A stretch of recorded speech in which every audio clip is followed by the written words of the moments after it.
إن الحمد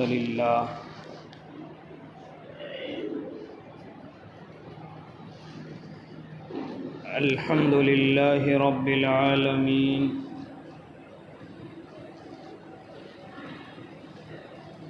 والعاقبة للمتقين والصلاة والسلام على سيد الأنبياء والمرسلين وعلى آله وأصحابه وأزواجه وذرياته أجمعين أما بعد فأعوذ بالله من الشيطان الرجيم بسم الله الرحمن الرحيم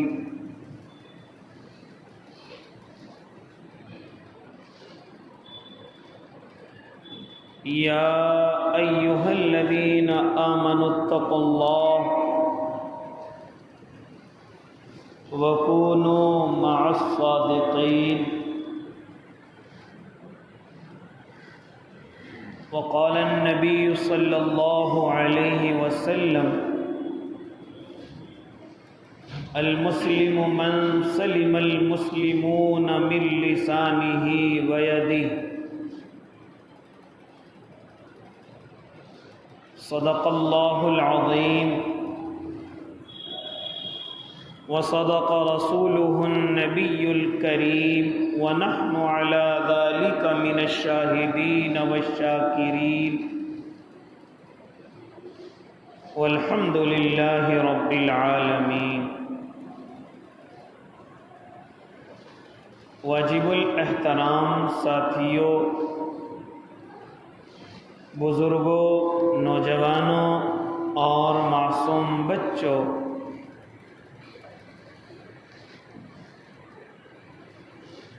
اس وقت میں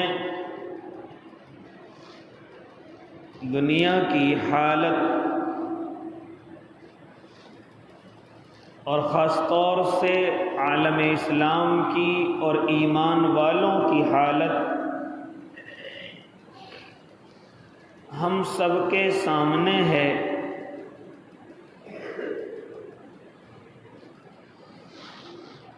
لیکن اگر ہم غور کریں تو یہ سب حالتوں کے ذمہ دار خود میں اور آپ ہیں۔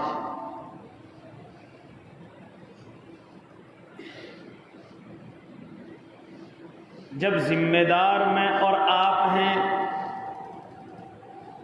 تو اس کا سدھار اگر انسان چاہے تو کر سکتا ہے۔ تمام انسان اپنی اپنی ذمہ داریوں کو نبھائیں، جہاں جہاں جو غلطی ہے اس غلطی کے سدھار کی کوشش کریں۔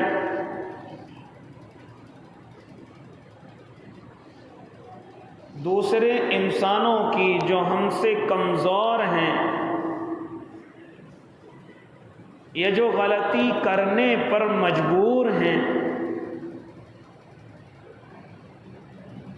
اگر ہم ان کا ساتھ دیں تو شاید وہ بھی مجبوری اگر ان کی ختم ہو جائے تو وہ بھی اپنی غلطیوں سے باز آئیں۔ مثال کے طور پر ایک آدمی چوری کرتا ہے، ہو سکتا ہے چوری کرنا اس کی مجبوری ہو،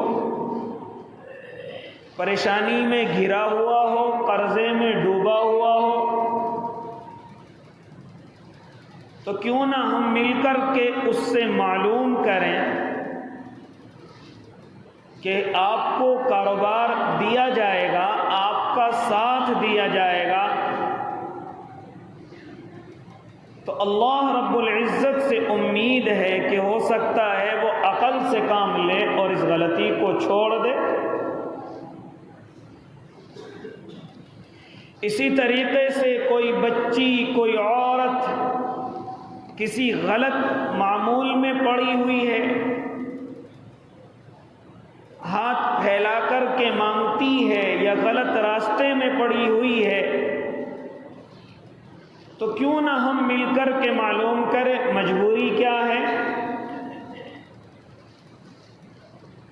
ہو سکتا ہے جب اس کی مالی معاونت کی جائے تو شاید وہ اپنی غلطی سے باز آ جائے، لیکن ایسا لگتا ہے کہ صرف ہمارے پاس باتیں تو ہیں لیکن ہمارے پاس راستے نہیں ہیں، کرنے کے لیے کچھ نہیں ہے، بتانے کے لیے تو سب کچھ ہے۔ اب ذرا میں اور آپ اپنے محبوب کی زندگی کو دیکھیں، اللہ کے نبی کی زندگی کو دیکھیں۔ ایسا نہیں ہے کہ جب میرے اور آپ کے آقا محبوب خدا اس زمین پر تشریف لائے ہیں تو سارا نظام بالکل ٹھیک ہے۔ میرے بھائی ایسا نہیں ہے، جیسے آج کے حالات ہیں اس سے بھی بدتر حالات میرے اور آپ کے آقا کے آنے سے پہلے اس زمین کے ہیں۔ غریبوں کو پریشان کیا جانا، کمزوروں پر ظلم ہونا، مظلوموں کی آواز نہ اٹھنا، طاقتوروں کا کمزوروں پر ظلم کرنا، اسی طرح بچیوں کے معاملے میں عورتوں پر ظلم کرنا، بچیوں کو زندہ دبا دینا، کوئی سننے والا نہیں، کوئی کسی کا ساتھ دینے والا نہیں۔ لیکن ایسے حالات میں میرے آقا نے اس طرف سدھار کی کوشش کی اور محنت کی، اور میرے اللہ نے ان کو کامیابی عطا فرمائی۔ لہذا ایک پورے معاشرے کو جو بالکل ختم ہو چکا تھا، جو بالکل اتنا بگاڑ کی طرف جا چکا تھا کہ انسانیت سسک سسک کر کے یہ کہہ رہی تھی کہ اب ہمارا خیال کرنے والا کوئی نہ ہوگا، اب ہمارا ساتھ دینے والا کوئی نہ ہوگا، اب یہ زمین ایسی طاقتوروں کے ذریعے سے ختم ہو جائے گی، لہذا اب غریبوں اور مظلوموں اور عورتوں اور بچوں کا کوئی پرسان حال نہ ہوگا۔ لیکن جیسے یہ آخری منازل کو طے کرتا ہے تو ایسے وقت میں پھر میرے اور آپ کے آقا محمد عربی صلی اللہ علیہ وسلم آ کر کے اپنی آنکھیں کھولتے ہیں۔ لہذا او اللہ کے نیک بندوں، میرے آقا کو نبوت دے دی گئی، اگر آقا چاہتے تو سارے مسئلے کا حل دعا سے کر سکتے تھے، 2 رکعت پڑھ لیتے اور سارا معاشرہ ٹھیک ہو جاتا۔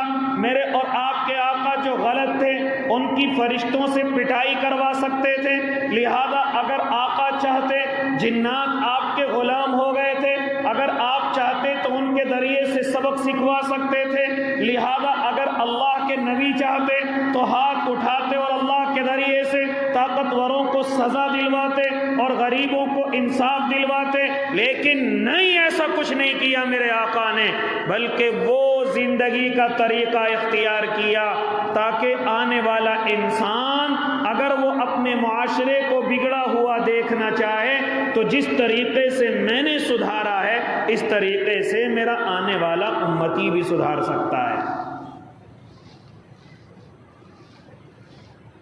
میرے بھائی، کیا میرے آقا کی دعاؤں میں اثر نہیں تھا؟ کیا میرے آقا دو رکعت پڑھ کر کے مسئلے کا حل نہیں کر سکتے تھے؟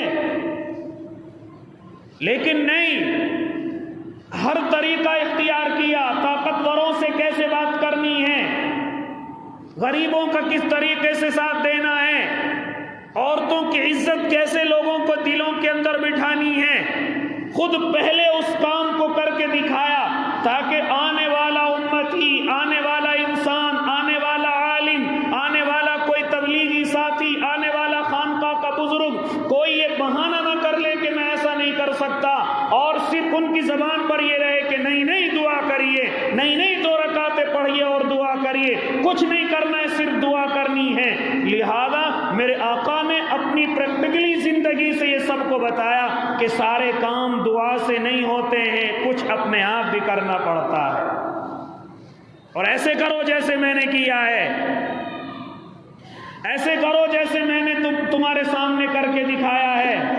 لہذا ساری چیز میرے آقا نے مجھے اور آپ کو کر کے دکھائی، نماز پڑھو ایسے پڑھو جیسے محمد عربی پڑھ رہے ہیں، روزے رکھو ایسے رکھو جیسے محمد عربی رکھ رہے ہیں، لہذا زکوٰۃ دو ایسے دو جیسے محمد عربی دے رہے ہیں، لہذا حج کرو ایسے کرو جیسے میں محمد عربی تمہارے سامنے کر رہا ہوں۔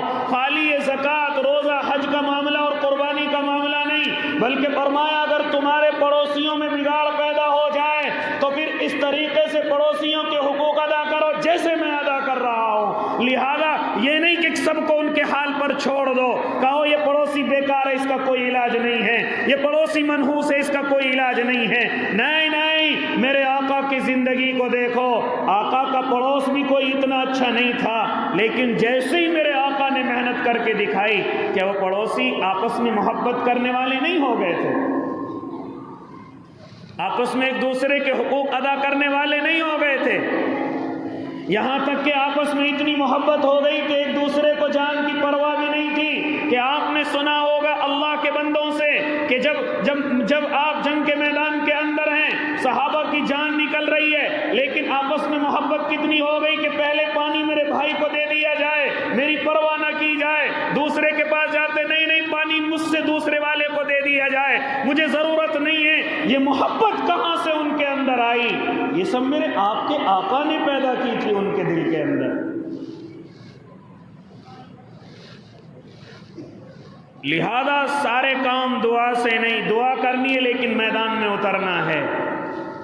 لہذا دیکھا کہ اس طریقے سے بڑے طاقتور میری کمزور امت کے سامنے آ گئے، جن لوگوں نے ایمان قبول کیا، جن لوگوں نے اسلام قبول کیا، جو میرے ساتھی ہو گئے، اگرچہ وہ دور کے رہنے والے ہیں، غریب ہیں، کمزور ہیں، کوئی نہیں، محمد عربی کے ساتھی ہیں، اگرچہ سلمان فارس سے تشریف لائے ہیں، اگرچہ بلال حبشہ سے تشریف لائے ہیں، لیکن کیا ہوا؟ بڑے بڑے مکہ کے طاقتوروں نے کیا کہا؟ بلال حبشی کو ہمارے حوالے کر دو، یہ تو فارس کا رہنے والا ہے، اس کو ہمارے حوالے کر دو۔ لہذا محمد تم ان غریبوں کے چکر میں اپنی بات کیوں خراب کر رہے ہو؟ لہذا یہ بلال تو غلام ہے، اس کے چکر میں بات کیوں خراب کر رہے ہو؟ یہ فارس کا آنے والا سلمان ہے، اس کے چکر میں تم اپنے خاندان اور اپنے پڑوس کو کیوں خراب کر رہے ہو؟ کیا فرمایا تھا محمد عربی نے؟ رب کعبہ کی قسم، اگر تم میرے ہاتھوں میں چاند بھی لا کر کے دے دو، اگر سورج بھی لا کر کے دے دو، تب بھی محمد نہ تو اپنے ساتھیوں کو چھوڑے گا نہ اپنے مشن سے پیچھے ہٹے گا۔ اے اللہ کے نیک بندو، آخر مجھے اور آپ کو ہو کیا گیا؟ پھر میرے اور آپ کے آقا نے انہی کمزور ساتھیوں کو میدان کے اندر اتارا، اور میدان کے اندر اتار کر کے میرے آقا پھر ایک چھپر کے نیچے بیٹھ گئے، اور بیٹھ کر کے ارشاد فرمایا تھا، اے میرے ربا، یہ میری 12 سال کی محنت ہے، یہ میری 50 سال کی محنت ہے، یہ میری پوری زندگی کی محنت ہے، یہ 313 آدمی نہیں ہے، یہ میری پوری زندگی کی محنت ہے، اس میں غریب بھی ہیں، اس میں کمزور بھی ہیں، اس میں غلام بھی ہیں، اس میں گھر سے آئے ہوئے بھی ہیں، اور ہاں اللہ رب العزت جو ان کے مقابلے میں ہیں، کوئی میرا چچا ہے، کوئی میرا تایا ہے، کوئی میرا بھائی ہے، کوئی میرے خاندان کا ہے، لیکن اللہ تجھے کامیابی انہیں دینی ہے جو میرے ساتھ ہیں، جو غریب کمزور ہیں، اگر تو نے ان کا ساتھ نہ دیا، اے ربا، پھر تیرا نام لینے والا اس زمین پر کوئی قیامت تک نہیں آئے گا۔ کہ یہ الفاظ نہیں کہے تھے میرے اور آپ کے آقا؟ اے اللہ کے نیک بندو، پہلے میدان میں اتارا، پھر میرے اور آپ کے آقا جا کر کے چھپر میں اللہ رب العزت سے دعائیں فرما رہے تھے، آنسو بہا رہے تھے۔ کیا سبق ہے؟ کیا سبق ہے مجھے اور آپ کو؟ سبق یہ ہے کہ سارے کام دعاؤں سے نہیں ہوتے، کچھ اپنے قدم بھی اٹھانے پڑتے ہیں، کچھ اپنی محنت بھی کرنی پڑتی ہے، کچھ اپنے دماغ سے بھی سوچ لگانی پڑتی ہے۔ لہذا پھر جب تمام سوچیں اور تمام طاقتیں لگ جائیں، اب اللہ سے دعا کیجئے، میرا اللہ اس طاقت کے اندر اثر دے گا، میرا اللہ اس مٹی کے ایک پتلے کو جان دے گا، لہذا اس جان کے ذریعے سے پھر اللہ اپنی طاقت کا اظہار کرائے گا، ورنہ 313 کیسے مقابلہ کر سکتے تھے؟ نہ ان کے پاس ہتھیار ہیں، نہ گھوڑے ہیں، نہ ان کے پاس چلنے کے لیے چپلیں ہیں، نہ جوتے ہیں، لیکن میرے اللہ کے نبی نے جیسے ہی میدان میں اتارا، اور اتار کر کے پھر اللہ کے نبی نے دعا دی ہے، اب دعا کے اندر اثر بھی پیدا ہوا، اور میرے اللہ نے ان صحابہ کو کامیابی بھی عطا فرمائی۔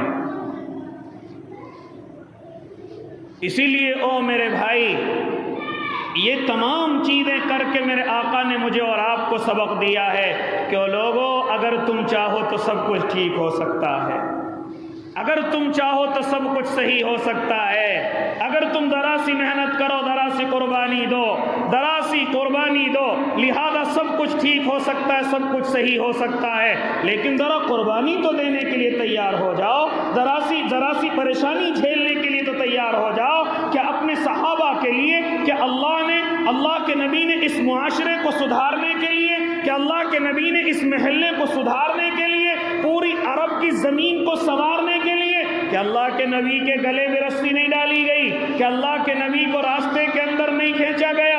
اے اللہ کے نیک بندو، جب وہ سجدے کے اندر تھے، کیا ان کے سر پر اونٹ کی اوج نہیں رکھی گئی؟ اور اسی طریقے سے کیا ان کو مکے سے نکلنے پر مجبور نہیں کر دیا گیا؟ کیا اپنی تمام کے تمام دشمن نہیں ہو گئے تھے؟ کیا غار ثور کے اندر رہ کر کے 3 دن میں جان بچائی تھی، اور مدینہ جا کر کے اللہ کے نبی نے اپنی جان بچائی تھی؟ کہ اللہ کے نبی نے ایسا سب کچھ نہیں کیا میرے اور آپ کے سامنے؟ سارے میں اور آپ ان کی سیرت پڑھتے ہیں، سنتے ہیں، لیکن سمجھ میں کیا آتا ہے؟ نماز ایسے پڑھنی ہے، سمجھ میں کیا آتا ہے؟ نیت ایسے باندھنی ہے، سمجھ میں صرف کیا آتا ہے؟ روزہ ایسے رکھنا ہے، سمجھ میں صرف کیا آتا ہے کہ حج ایسے کرنا ہے، سمجھ میں صرف کیا آتا ہے؟ کرتا پائجامہ پہننا ہے، داڑھی بھی رکھنی ہے، بس یہیں تک ہماری سوچ ہے۔ اس سے آگے سوچنے کی نہ ہمارے اندر طاقت ہے، نہ اس سے آگے سوچنے کی ہمارے اندر ہمت ہے۔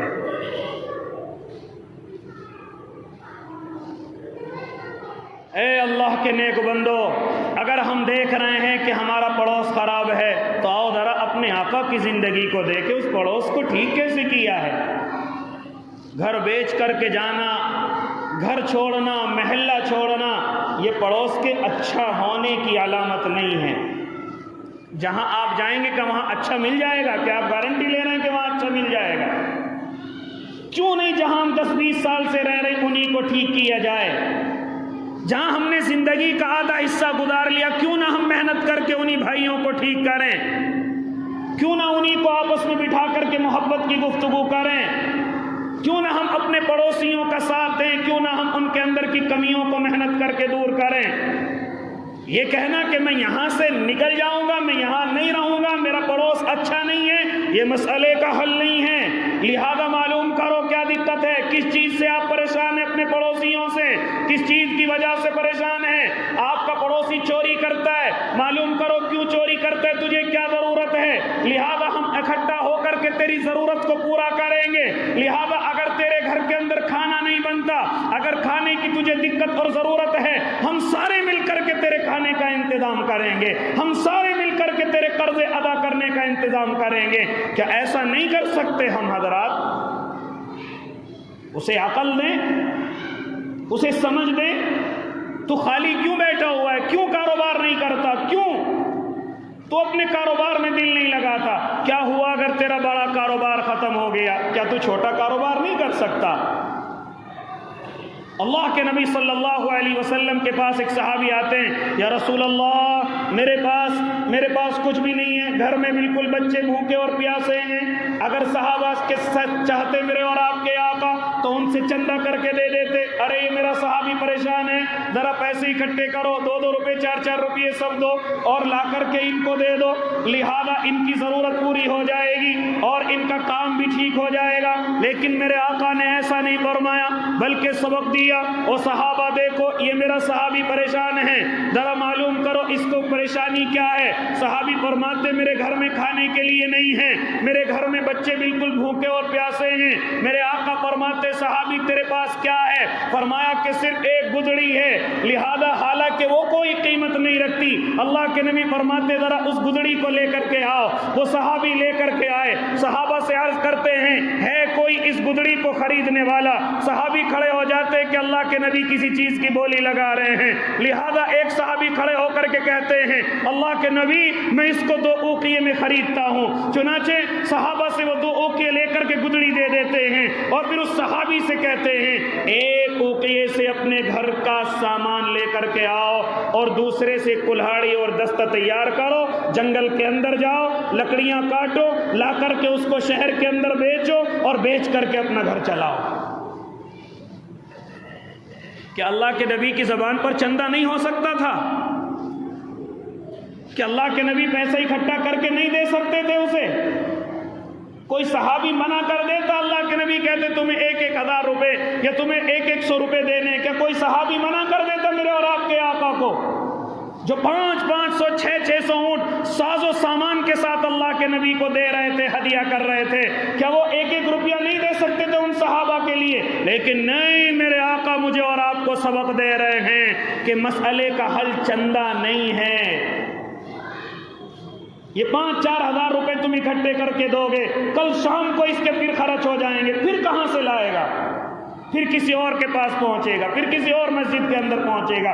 اس کو یہ عادت بن جائے گی، اور ایسی عادت بن جائے گی کہ پھر محنت مزدوری اس کے حصے میں نہیں رہے گی، یہ پھر تم سے بغیر پوچھے بھی کہیں اور جا کر کے مانگ سکتا ہے، کیونکہ اس کو ایک راستہ مل گیا کہ بغیر محنت کے مسجدوں میں جاؤ مل جائے گا، بغیر محنتوں کے اپنے مسلمان بھائیوں سے ملو مل جائے گا، لہذا دکانوں پر جا کر کے ہاتھ پھیلاؤ، ذرا سا ہاتھ ہی تو پھیلانا پڑتا ہے، کچھ نہ کچھ ضرور مل جائے گا۔ یہ راستے دینے والے کوئی اور نہیں، میں اور آپ ہیں۔ یہ راستے دینے والے کون ہیں؟ میں اور آپ ہیں۔ اسی لیے وہ اللہ کے نیک بندو، ہم چاہیں تو اپنا پڑوس ٹھیک ہو سکتا ہے۔ اگر کسی نوجوان کو جو چوری کرتا ہو، اگر اس کو میں اور آپ مل کر کے کاروبار دے دیں کہ وہ چوری کرے گا، اگر میں اور آپ مل کر کے اس کے ٹھیلے اور ذرا سے کیلوں کا انتظام کرا دیں، کیا وہ چوری کر سکتا ہے؟ لہذا اس کو سبق سکھائیں، اس کو بیٹھ کر کے سمجھائیں اور کہیں کہ نہیں نہیں بھائی دیکھ، ہم تیرا ساتھ دے رہے ہیں، ہم 10 آدمی ہیں اور 10 آدمی مل کر کے ہم 1,000 روپے اکٹھے کر رہے ہیں پڑوس والے، کیونکہ سب سے زیادہ حق ہمارے اوپر پڑوسیوں کا ہے، لہذا ہم سب مل کر کے یہ پیسے اکٹھا کر رہے ہیں، اتنے کا آپ کا ٹھیلا ہے اور اتنے کا اس میں سامان ہے، آپ محنت کیجئے، اگر اب کی بار ہمیں شکایت ملی تو یاد رکھنا آپ کے ساتھ کارروائی کی جائے گی، آپ کے ساتھ سختی سے برتا جائے گا، اور یہ پیسے ہم تمہیں کسی بھیک میں نہیں دے رہے ہیں، جب آپ کا کاروبار چلے گا، آپ کاروبار پر کھڑے ہو جائیں گے، یہ پیسے تمہیں ہمیں واپس کرنے ہوں گے، یہ پیسے یہ مال یہ فری کا نہیں ہے، لہذا جب تمہارا اچھا کاروبار چلے گا تمہیں یہ پیسہ ہمیں پھر واپس کرنا پڑے گا، پھر ہم کسی دوسرے غریب کو دیکھیں گے پھر اسے ایسے ہی کھڑا کریں۔ اتنا وقت کہاں ہمارے پاس کہ بیٹھ کر کے ان چیزوں کا مشورہ کریں، بیٹھ کر کے ان چیزوں کی پلاننگ کریں۔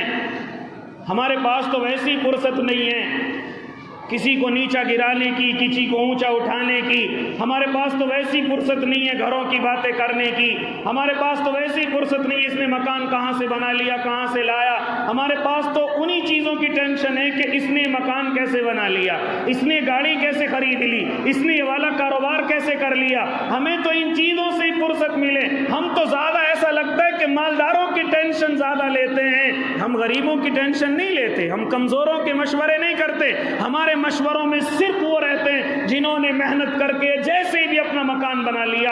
ہم صرف مالداروں کی پرواہ کرتے ہیں، مالداروں کی باتیں کرتے ہیں، جو اپنے پیروں پر کھڑے ہوئے ہیں ان کی باتیں کرتے ہیں۔ ہمیں اتنی فرصت کہاں کہ ہم غریبوں کی باتیں کریں کہ ان کی غریبی کیسے ختم ہو۔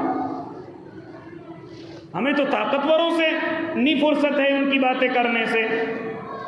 اسی لیے او اللہ کے نیک بندو، اللہ کے نبی پڑوسیوں کے اتنے حقوق بیان فرما رہے ہیں کہ صحابہ کرام ڈرنے لگتے تھے کہیں وراثت میں بھی حصہ طے نہ کر دیں، کہیں وراثت میں بھی پڑوسیوں کا حصہ طے نہ ہو جائے کہ جب تم اس دنیا سے جاؤ تو تمہارے مال میں بھی پڑوسیوں کا حق ہے۔ اتنے حقوق بیان فرماتے تھے اور بار بار سختی سے ارشاد فرماتے تھے، خبردار کامل مومن نہیں ہے وہ آدمی، کامل مومن نہیں ہے وہ آدمی جو خود تو پیٹ بھر کر کے کھا لے اور اس کا پڑوسی بھوکا رہ جائے۔ تو نمازی ہو سکتا ہے، تو حاجی عالم سب کچھ ہو سکتا ہے، لیکن مکمل ایمان والا نہیں ہو سکتا اگر تیرا پڑوسی بھوکا سو رہا ہے، اگر تیرا پڑوسی قرضے میں ڈوبا ہوا رو رہا ہے، اگر تیری پڑوسی کی بیٹیاں جوان ہیں اور ان کی وجہ سے پریشان ہیں۔ تو سب کچھ ہو سکتا ہے لیکن مکمل ایمان والا نہیں ہو سکتا۔ تجھے لوگ حاجی بھی کہہ سکتے ہیں، عالم بھی کہہ سکتے ہیں، امیر صاحب بھی کہہ سکتے ہیں، خانقاہ کا بزرگ بھی کہہ سکتے ہیں، سب کچھ کہہ سکتے ہیں، لیکن اللہ تجھے مکمل ایمان والا نہیں سمجھے گا جب تک تیرا پڑوسی پریشان ہے اور تجھے ذرا سا بھی خیال نہیں ہے، تجھے ذرا سا بھی خیال نہیں ہے۔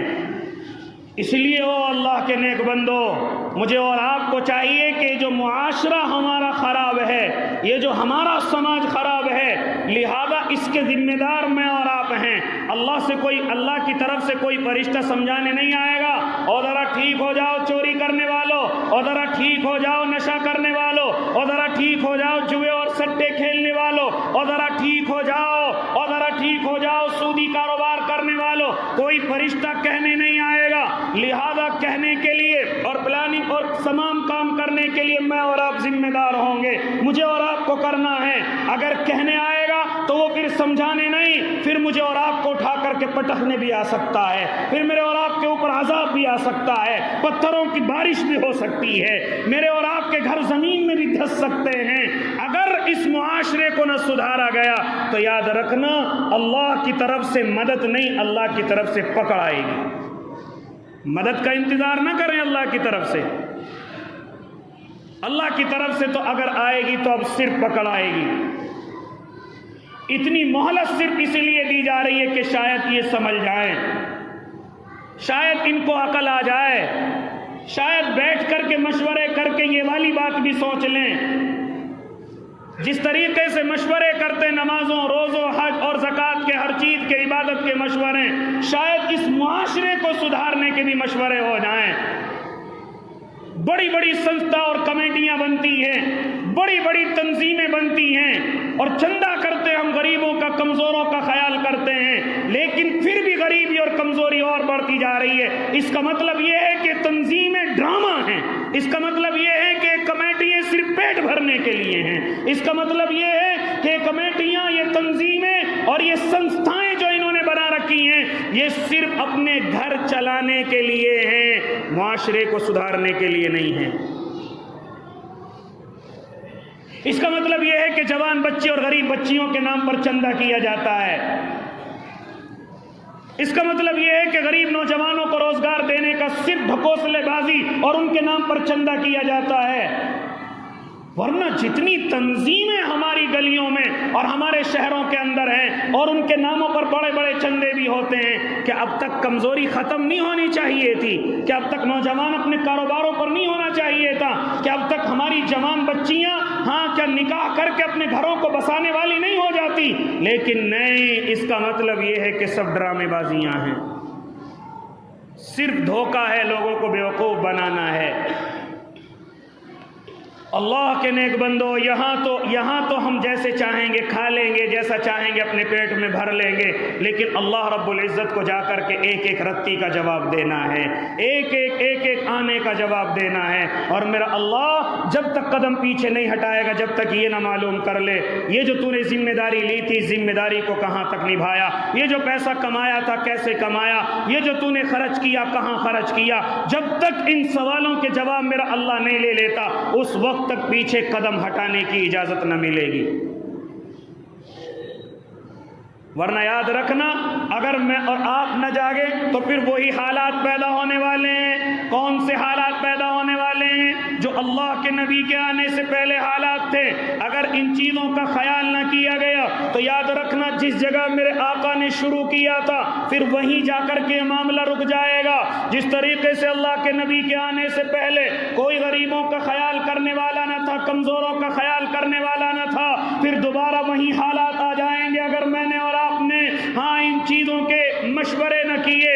یاد رکھنا، جس طریقے سے اللہ کے نبی کے آنے سے پہلے عورتوں کو زندہ دبایا جاتا تھا، بچیوں کو زندہ دفن کر دیا جاتا تھا، اگر ہم نے اور آپ نے ساتھ نہ دیا، اب تک تو لوگ چھپا کر کے اپنی بیٹیوں کے گلے دبا رہے ہیں۔ کہیں ایسا نہ ہو کہ پھر مجبور ہو کر ہم سب کے سامنے اپنی بیٹیوں کے گلے دبانے لگیں، ان بیٹیوں کو زندہ دفن کرنے لگے۔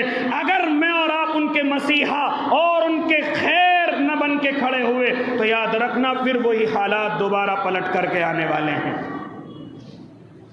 اور پھر کوئی نبی بھی آنے والا نہیں، پھر کوئی نبی بھی نہیں آئے گا، کیونکہ میرے آقا تو آخری نبی ہیں۔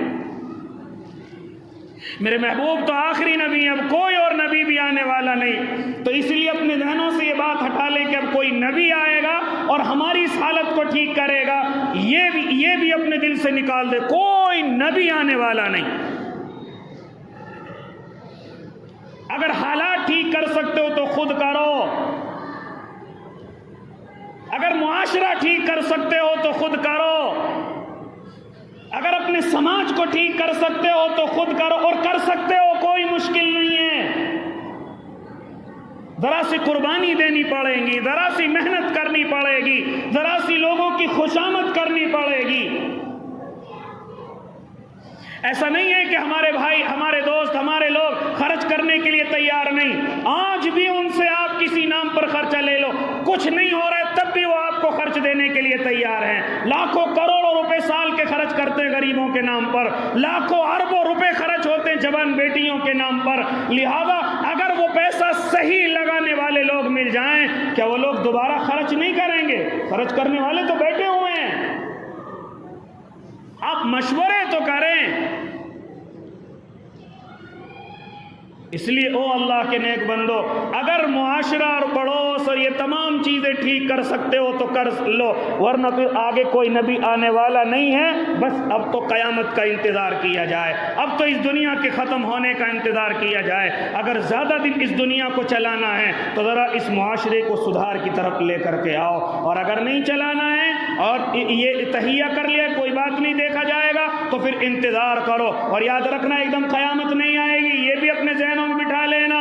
حوادثات آئیں گے، ظالم حکمراں مسلط ہوں گے جو ہماری کنپٹیوں پر بیٹھ کر کے ہمیں ذلیل کریں گے۔ یاد رکھنا قیامت اتنی آسانی سے آنے والی نہیں ہے، پہلے ہمیں خون کے آنسو رلایا جائے گا۔ یاد رکھنا بڑے بڑے ظالم حکمراں میرے اور آپ کے اوپر مسلط ہوں گے، اور اسی طریقے سے پھر اللہ رب العزت دیکھے گا کہ ان کو ابھی عقل نہیں آ رہی ہے، پھر اللہ کی طرف سے پکڑ ہوگی، کہیں سے زمین کو دھسایا جائے گا، کہیں سے پہاڑوں کو لٹایا اور گرایا جائے گا، کہیں سے میرے اور آپ کے پورے پورے مکان زمین دوز ہو جائیں گے، یہاں تک کہ کبھی پتھروں کی بارش کی جائے گی، کہیں پر آسمان پھٹ کر کے پانی گرے گا اور آدمی بہہ کر کے ختم ہو جائے گا۔ یہ نہ سمجھنا کہ بس یہ ہوگا کہ حضرت اسرافیل سور پھونکیں گے اور قیامت آ جائے گی، ایسا نہیں ہے، ایسا نہیں ہے۔ اگر معاشرے کو نہ سدھارا گیا تو ہم روئیں گے، چلائیں گے، لیکن ہماری آواز کو سننے والا کوئی اس زمین پر نہیں ہوگا۔ ابھی تو ہم چاہیں تو معاشرہ سدھار سکتے ہیں، کوئی مشکل نہیں، ابھی ہمارے ہاتھ میں ہی ہے، ابھی رسی چھوٹی نہیں ہے، ابھی ہمارے ہاتھ میں ہی ہے۔ کیا بات سمجھ میں آ رہی ہے اللہ کے نیک بندو؟ کہ ہم اپنے پڑوس کو، میں یہ نہیں کہہ رہا تم پورے شہر کی ذمہ داری لو، پورے یو پی پورے ملک کی ذمہ داری لو، میں یہ نہیں کہہ رہا ہوں، صرف میں اور آپ اپنے پڑوس کی ذمہ داری لے لیں، اور اسے بھی چھوڑ دیجئے۔ جہاں میں رہتا ہوں ایک گھر ادھر کی ذمہ داری لے لوں، ایک گھر ادھر کی ذمہ داری لے لوں، ذرا معلوم تو کرو پڑوسی سے جا کر کے کیا پریشانی ہے۔ لیکن آج دیکھنے میں آ رہا ہے کہ اتنی نفرت مجھے کسی غیر سے نہیں جتنے اپنی پڑوسی سے نفرت بیٹھی ہوئی ہے، جتنا حسد میں اپنے پڑوسی سے کرتا ہوں شاید کسی سے ہو۔ کئی مہینے ہو گئے آپس میں بات چیت کیے ہوئے، کئی سال گزر گئے ایک دوسرے سے بات کیے ہوئے، کوئی گلی ایسی باقی ہوگی کہ جس میں دو پڑوسی آپس میں بات کرتے ہوں گے، کسی نہ کسی میں آپس میں قطع تعلقی ہے، کسی نہ کسی میں آپس میں لڑائی اور جھگڑا ہے۔ لہذا او اللہ کے نیک بندو، آؤ ہم سب مل کر کے اپنے اللہ کے نبی کی سیرت کو پڑھیں اور وہ تمام چیزیں اپنے اندر لے کر کے آئیں جو ہمارے بڑے بوڑھے اور ہمارے جب ہم بچپنے میں تھے وہ تمام چیزیں تھی۔ کیا تھی؟ ذرا سی چیزیں محبت کی، ذرا سا کھانا بنایا، ایک کٹوری میں سالن کیا اور پڑوسی کو بھجوا دیا، یہی تو محبت کی چیز تھی۔ کسی پڑوسی کو ضرورت پڑی، میرا سامان استعمال کر لیا، ہو گئی محبت۔ ذرا سا ایک کٹوری میں سالن بھجوایا، ہو گئی محبت۔ ذرا سا کسی کو 2-4 روپے ادھار دے دیے، ہو گئی محبت۔ لہذا کوئی چیز اس کے پاس نہیں ہے، ہو گئی محبت۔ آج تو ہمارے اندر سیانہ پن اتنا آ گیا کہ ہم اپنی چیزوں کو استعمال کرنے تک نہیں دیتے۔ نہیں میں گاڑی نہیں دکھاتا ہوں کسی کو، نہیں میں یہ چیز نہیں دیتا ہوں کسی کو، تمہارے مہمان آ رہے، نہیں میں بیٹھک نہیں کھولوں گا کسی کے لیے۔ یہ چیزیں ذرا سی جنہوں نے میرے اور آپ کے اندر نفرتیں پیدا کر رکھی ہیں۔ ذرا آج اس چیز پر عمل کرو، صرف ایک ذرا سی چیز پر عمل کرو، جو بھی اچھی سی چیز بناؤ، مزید سے زیادہ اپنے پڑوسی کی فکر کرو. کیا میرا پڑوسی ذرا دیکھو ایک کٹوری میں سالن بھجوا دوں، اللہ کی قسم اس صرف سالن کی برکت سے دیکھنا کہ آپس میں کتنی محبتیں پیدا ہو جائیں گی. لیکن ایسا لگتا ہے کہ گویا کہ شاید ہم یہ چیزیں بھول گئے ہیں، شاید یہ چیزیں ہم گاؤں میں چھوڑ کر کے آ گئے. اور اسی طریقے سے پڑوسی کو بھی چاہیے کہ اپنے آپ کو زیادہ بڑا مالدار نہ سمجھے. اگر پڑوسی سے کوئی چیز آئی ہے محبت کے ساتھ اس کو استعمال کرے، اللہ کا شکر ادا کر کے اس کو استعمال کرے کہ پڑوسی کے دل میں میری عزت ہے تبھی تو میرے لیے ذرا سا بھجوایا ہے. آج کل ہم مالداری اور بڑائی کے گھمنڈ میں اتنے ہیں کہ اگر پڑوسی ذرا سا کچھ بھجوا دے تو ہمارے دل میں یہ بات، ارے میں اس کے گھر کا کھاؤں گا، ارے اس نے کیوں بھجوایا ہے، ارے میں ایسا میں اتنا گر گیا جو اس کے گھر کا کھاؤں گا. لہذا یہ چیزیں بھی میرے اور آپ کے دلوں میں نفرتوں کو پیدا کیے ہوئے ہیں. اللہ کے نیک بندو، سب سے پہلے اپنے پڑوس کو ٹھیک کیا جائے اور پڑوسی کے معاملے میں سب سے زیادہ اللہ سے ڈرا جائے. فرماتے میرے اور آپ کے آقا یا ایھا الذین آمنوا اتقوا اللہ، بلکہ اللہ رب العزت ارشاد فرماتے ہیں یا ایھا الذین آمنوا اتقوا اللہ، اے ایمان والو اللہ سے ڈرو حق تقاتہ ولا تموتن الا وانتم مسلمون. اور دوسری جگہ یا ایھا الذین آمنوا اتقوا اللہ وکونوا مع الصادقین، سچے لوگوں کے ساتھ ہو جاؤ. اگر ہمیں پرواہ ہے ہمارا جوان بچہ ہے، اگر ہمیں پرواہ اس کی وجہ سے معاشرہ خراب ہے تو اس کے طریقے بھی ہیں، ایسا نہیں ہے کہ طریقے نہیں ہیں. اس بچے کو کسی عالم سے جوڑا جائے، کسی بزرگ سے جوڑا جائے، کسی خانقاہ سے جوڑا جائے، دعوت و تبلیغ سے جوڑا جائے. لہذا ہمارا بچہ کئی دن کہیں بھی خراب کر کے آ جائے ہمیں کوئی پرواہ نہیں، لیکن دعوت کا ساتھی ذرا سے یہ کہہ دے اپنے بچے کے 3 دن ہمیں دے دو تو ہم پر ایسا لگتا ہے جیسے ہم ابھی قرضے میں ڈوب جائیں گے، ابھی ہمارا کام رک جائے گا، ابھی سارا کاروبار ختم ہو جائے گا، ابھی ہمارا گھر بک جائے گا ان 3 دنوں کے بدلے میں. ایسا لگتا ہے کہ اس نے 3 دن نہیں ہمارے پیٹ کی کڈنی مانگ لی ہے. چاہے آپ کا بچہ مہینوں خراب کر دے، کہیں بھی رہ کر کے سال کے سال خراب کر دے، لیکن اگر ایک دعوت کا ساتھی آپ سے یہ کہہ دے تو آپ کے بچے کے ہمیں صرف 3 دن چاہیے، تو ایسا لگتا ہے جیسے اس سے کیا مانگ لیا. او اللہ کے بندو، ابھی اولاد تمہارے قبضے میں، اگر تم اسے کہو گے کہ اللہ کے راستے میں نکل تو فوراً تمہارے کہنے سے نکل جائے گا.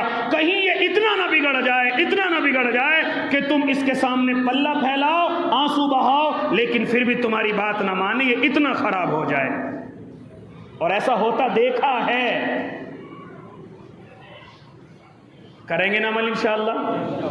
اپنے پڑوسیوں سے اچھا سلوک کریں گے انشاءاللہ. جو بھی آج کھانا بنے گا ذرا سے بھجوائیں گے نا پڑوسیوں میں. اب نہیں نکل رہی انشاءاللہ.